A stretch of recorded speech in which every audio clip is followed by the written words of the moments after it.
Bapak, Ibu, Saudara semua, selamat pagi, salam damai sejahtera dari Tuhan kita Yesus Kristus menyertai kita. Ya, ini judulnya adalah Yesus Pengkhotbah Jalanan. Ya, kalau kita memperhatikan bacaan kita Alkitab ya, di Perjanjian Baru, Yesus bertemu dengan eh, Sakius pemungut cukai.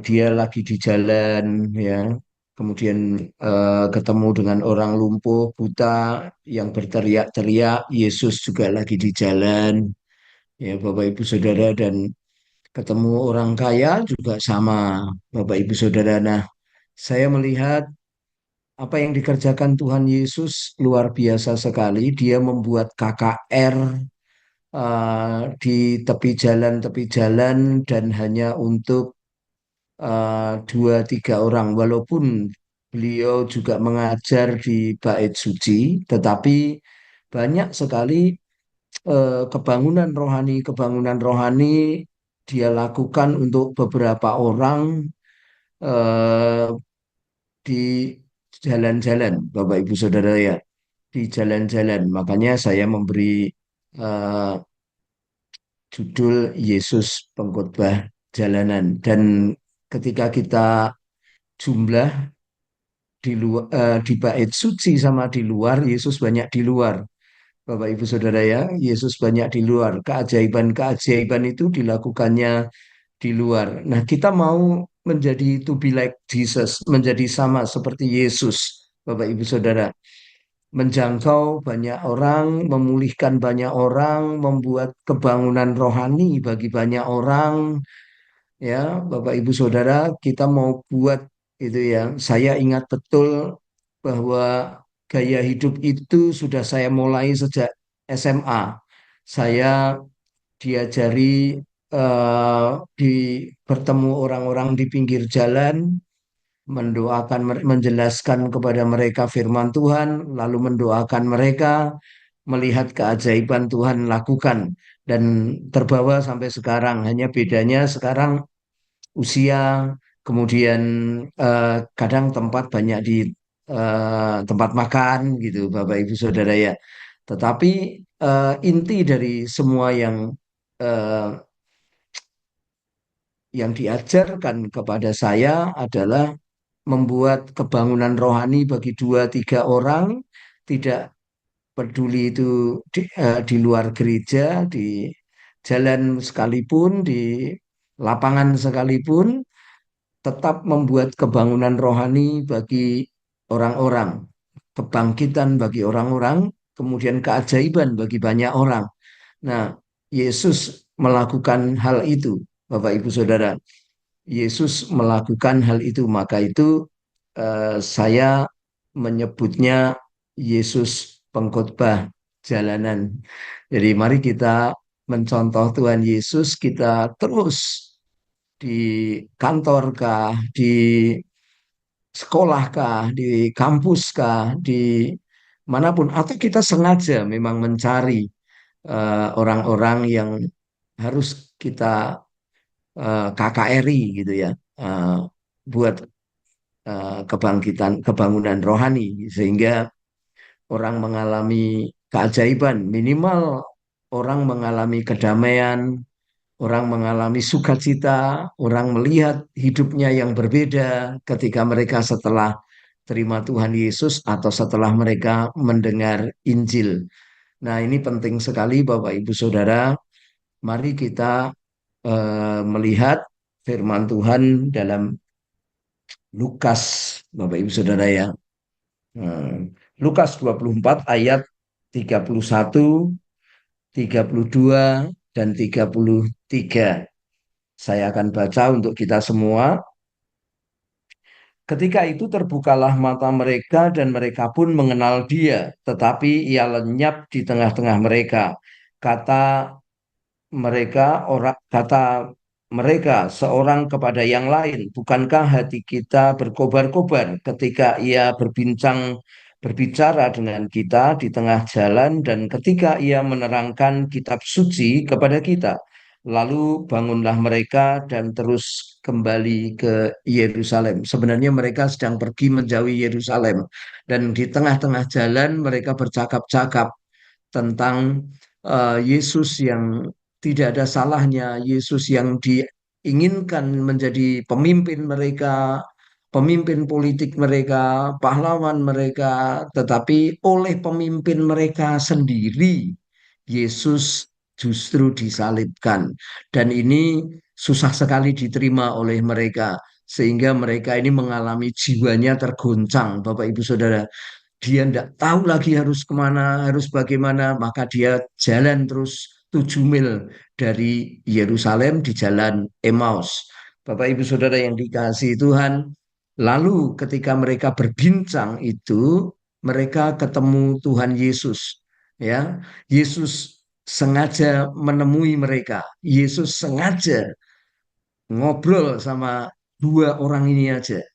Dan kita lihat saudara-saudara pengakuan orang ini setelah ngobrol, dijelaskan kitab suci oleh Tuhan Yesus, dijelaskan firman Tuhan, dibukakan Injil itu, mata mereka terbuka dan pengakuan dua orang ini, dia mengakui secara pribadi yang tidak dapat disangkal lagi, yang tidak dapat dibohong lagi, saudara-saudara, dia berkobar-kobar. Dia mengalami kebangunan rohani, Bapak Ibu Saudara. Dia mengalami peristiwa yang luar biasa. Nah, Bapak Ibu Saudara yang dikasih Tuhan, bukankah itu menarik bagi kita? Bukankah itu juga menggairahkan bagi kita? Kita memasang hidup kita ngeset hidup kita. Memang kita membuat KKR bagi satu orang, bagi dua orang mengalami kebangunan rohani, mengalami berkobar-kobar. Bukankah itu kitab Yoel katakan pelayanannya di depan api memakan hangus, di belakangnya api berkobar. Bukankah itu yang dikatakan Yoel tentang nubuatan gereja? Dan kita mau lakukan bagi banyak orang, Bapak Ibu Saudara, di keluarga-keluarga, saudara-saudara yang dikasih Tuhan. Saya terus terang melihat gitu ya, banyak sekali orang Kristen di Semarang ini tidak ke gereja, mengalami penurunan rohani, tidak berkobar-kobar, tidak lagi semangat, ya, tidak lagi saudara-saudaraku mengalami yang namanya jamahan pertama. Ya, Bapak Ibu Saudara, oleh karena itu Anda dan saya harus menjadi pengkhotbah-pengkhotbah jalanan yang membangkitkan, yang di depan kita api ini menyala berkobar, kata Yoel, di belakangnya api berkobar-kobar. Pelayanan kita bukan hanya untuk kelompok sel 10 orang, 12 orang, tetapi di luar sana banyak sekali orang, Bapak Ibu Saudaraku, mereka ada yang tidak gereja lagi. Mereka sudah malas dengan hal-hal yang rohani. Mereka sudah lagi, saudara-saudaraku, menjauh dari Yerusalem, menjauh dari gereja. Kekecewaan terhadap personal, kekecewaan terhadap pelayanan, kekecewaan terhadap hamba Tuhan, itu menghimpit mereka, Bapak Ibu Saudara. Oleh karena itu, butuh pengkhotbah-pengkhotbah jalanan, butuh orang-orang yang menghampiri seperti Yesus menghampiri mereka, butuh orang-orang yang membakar kembali jiwa roh mereka. Bapak Ibu Saudara yang dikasih Tuhan, mari kita lihat apa yang dikerjakan Tuhan Yesus point to point, Bapak Ibu Saudara.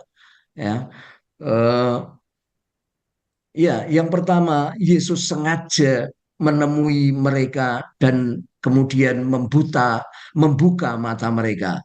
Firman Tuhan mengatakan, ketika itu terbukalah mata mereka dan mereka pun mengenal Dia. Saudara-saudara, Yesus sengaja menemui mereka dan membuka mata mereka. Mari kita lakukan, Bapak Ibu Saudara. Mari kita set hidup kita ke sana. Kita temui, sengaja kita temui, sengaja kita datangi, sengaja kita mau meraih jiwa yang terhilang itu. Sengaja kita mau kembalikan mereka Yerusalem, Bapak Ibu Saudara, kembalikan mereka. Ya, Yesus sengaja menemui mereka. Yesus sengaja mendapatkan mereka. Itu yang pertama, Bapak Ibu Saudara. Jadi keluar kita dari zona nyaman kita, keluar kita dari rutinitas yang mungkin tidak menyentuh mereka. Mari kita sentuh mereka. Mari kita set hidup kita. Entah bagaimana caranya.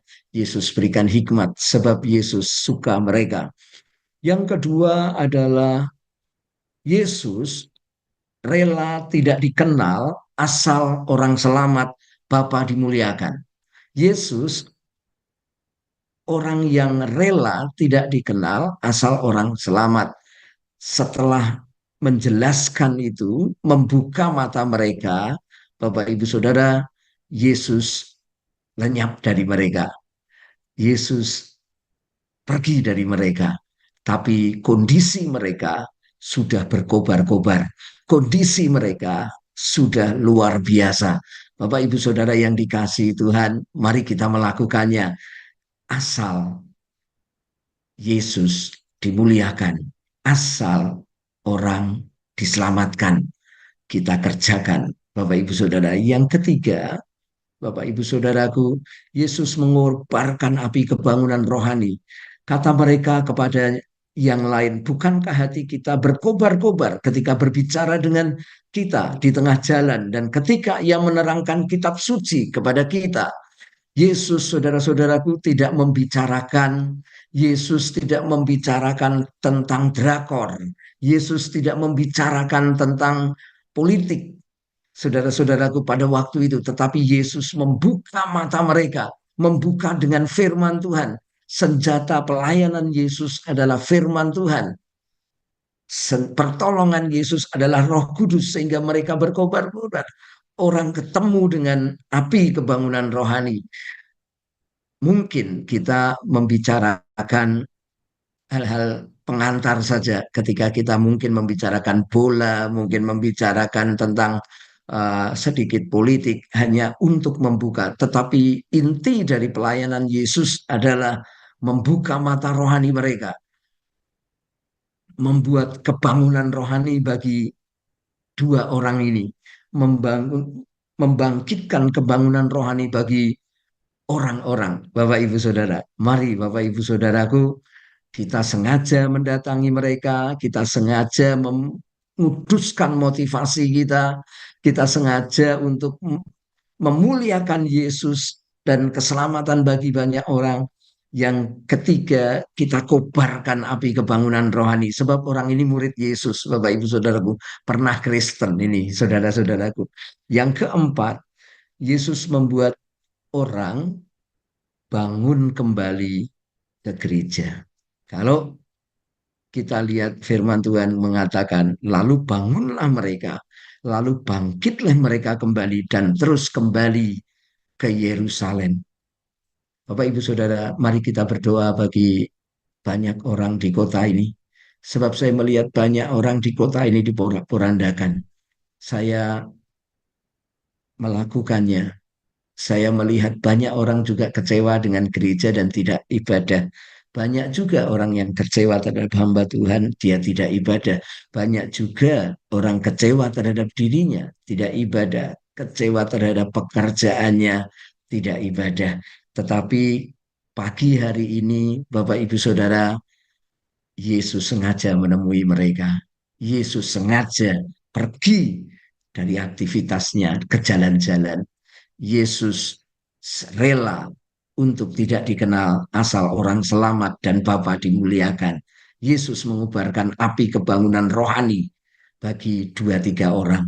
Yesus membuat orang kembali ke gereja. Mari kita renungkan, Bapak Ibu Saudara, apakah Anda dan saya menemui mereka dan membuka mata mereka? Apakah Anda dan saya rela tidak dikenal asal Tuhan dikenal dan mereka diselamatkan? Apakah Anda dan saya mengobarkan api kebangunan rohani di jalan-jalan? Apakah Anda dan saya membawa orang kembali ke Yerusalem? Mari kita berdoa.